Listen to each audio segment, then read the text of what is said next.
Hey there guys, आप लोगों में से बहुत लोगों को पता होगा कि 2014 में मार्वल ने जब अपना पूरा फेज 3 और फेज 4 का प्लान अनाउंस किया था, तब उन्होंने एक ऐसी मूवी का भी नाम मेंशन किया था जिसे फैंस बहुत टाइम से देखना चाहते थे, द इनह्यूमन्स। ये मूवी 2019 को रिलीज होने वाली थी, लेकिन रिसेंटली मार्वल ने अपने प्लान में कुछ चेंजेस किया कि अब the Inhumans as a TV show आएगी, जो कि एक अच्छा आइडिया था। क्योंकि होता क्या है, टीवी शो से हमें कैरेक्टर के बारे में डीप में जानने के लिए मिलता है और इनह्यूमन्स की पूरी ओरिजिन स्टोरी और उनका एडवेंचर सिंगल मूवी में ठीक से एक्सप्लोर नहीं हो पाएगा। आप लोग सोच सकते हैं कि अगर एवेंजर्स मूवी के कुछ कैरेक्टर्स को पहले ही अपने स्टैंड अलोन मूवीज में इंट्रोड्यूस नहीं किया होता और अगर उन्हें डायरेक्टली एवेंजर्स मूवी में लाते तो मूवी वैसी ही नहीं बन पाती। क्योंकि कुछ सुपर हीरोज मूवीज ऐसे भी हैं जिसमें ज्यादा मेन कैरेक्टर होने से एक वीक स्टोरी लाइन क्रिएट हो जाता है और इस टाइप की मूवीज को देखकर आगे आने वाली 10 जनरेशन चैन के सांस नहीं ले पाती है। इसलिए हमें इन मूवीज को सही हाथों में सौंप देना चाहिए, जहां पर वो और मैनकाइंड दोनों सेफ रहेंगे। इसलिए मार्वल ने इनह्यूमन्स को एज ए टीवी शो रखा। तो सवाल ये है कि इनह्यूमन्स है कौन? तो आज के टॉपिक में मैं आपको उनके बारे में बताऊंगा। So let's begin.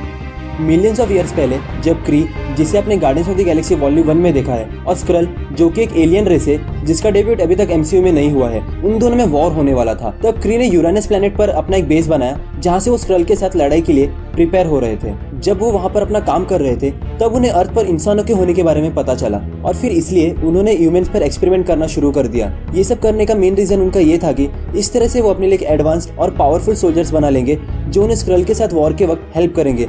लेकिन कुछ रीजंस की वजह से उन्होंने अपने एक्सपेरिमेंट्स को रोक दिया और जितने भी उनके क्रिएशंस थे उन्हें वहीं पर छोड़ दिया, जो आगे जाकर इनह्यूमन्स बनते हैं। इसके बाद इनह्यूमन्स खुद ही अपना एक घर बनाने निकल जाते हैं जहां पर वो इन सारी चीजों से दूर रह पाएंगे। फिर सारे इनह्यूमन्स एक एटलियन नाम के जगह पर चले जाते हैं जो blue area of the moon में लोकेटेड है। इनह्यूमन्स वर्ड एक पूरी रेस को इंडिकेट करता है, लेकिन मार्वल कॉमिक्स की हर स्टोरी सिर्फ मेन इनह्यूमन्स पर फोकस्ड है। जैसे म्यूटेंट वर्ड एक अकेले कैरेक्टर का नाम नहीं है, वो एक कंप्लीट रेस है जिसमें कुछ म्यूटेंट्स अपने पावर्स को अच्छे कामों के लिए यूज करते हैं और कुछ बुरे। बेसिकली इनह्यूमन्स और म्यूटेंट्स का मतलब सेम है, जैसे कि नॉन ह्यूमन्स। बस दोनों में फर्क ये है कि म्यूटेंट्स अर्थ पर एग्जिस्ट करते हैं और इनह्यूमन्स स्पेस में।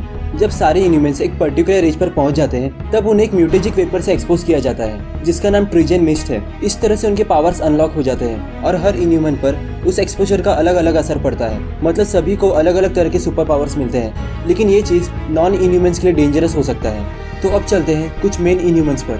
सबसे पहला है ब्लैक बोल्ट। ब्लैक बोल्ट पूरे इनह्यूमन्स का लीडर है। उसके पावर्स मेगा लेवल पर एग्जिस्ट करते हैं। उसे हमेशा लो टोन में बात करना पड़ता है क्योंकि उसका आवाज इतना पावरफुल है कि वो किसी भी चीज को डिस्ट्रॉय कर सकता है। फिर है मेडुसा, जो ब्लैक बोल्ट की वाइफ है और उसकी पहली कजिन भी। एक सेकेंड, भाई और बहन? ये कैसे हो सकता है? हमने तो ऐसा कभी नहीं देखा। नहीं सॉरी, हो सकता है। उसके सुपर पावर्स है उसके बाल, जिसे वो अपने माइंड से कंट्रोल कर कर छोटा, बड़ा और मूव कर सकती है। लेकिन राइटर्स बोलते हैं कि वो बहुत पावरफुल भी है। फिर है मैक्सिमस, जो ब्लैक बोल्ट का छोटा भाई है। वो एक जीनियस है और उसके पास माइंड कंट्रोलिंग पावर्स भी है, लेकिन वो खुद अपने दिमाग पर कभी कभी काबू नहीं कर पाता।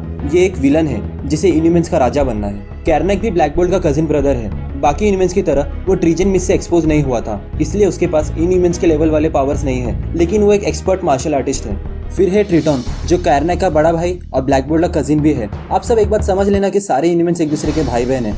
लगता है इन्होंने इंडियन प्लेजर को ज़्यादा सीरियस ले लिया है। ये मोस्टली पानी में रहने वाला बंदा है जो पानी के अंदर भी सांस ले सकता है और ग्रेट स्पीड पर स्विम भी कर सकता है। फिर है गोर्गॉन। इसके लेग्स इतने पावरफुल है कि वो उनसे अर्थक्वेक की तरह शॉक वेव्स क्रिएट कर सकता है।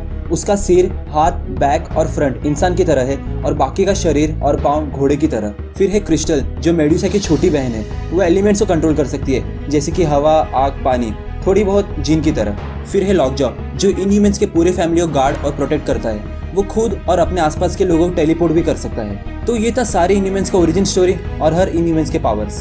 इनह्यूमन्स की टीवी सीरीज इस साल सितंबर 1 को रिलीज होगी और मजे की बात तो ये है कि स्टार्टिंग के 2 एपिसोड आईमैक्स के थिएटर में रिलीज होने वाले हैं, जो 2 हफ्ते तक वहां पर चलेंगे। सो आई होप आप लोगों को ये वीडियो पसंद आया हो। And now time for a quick Marvel comic book fact.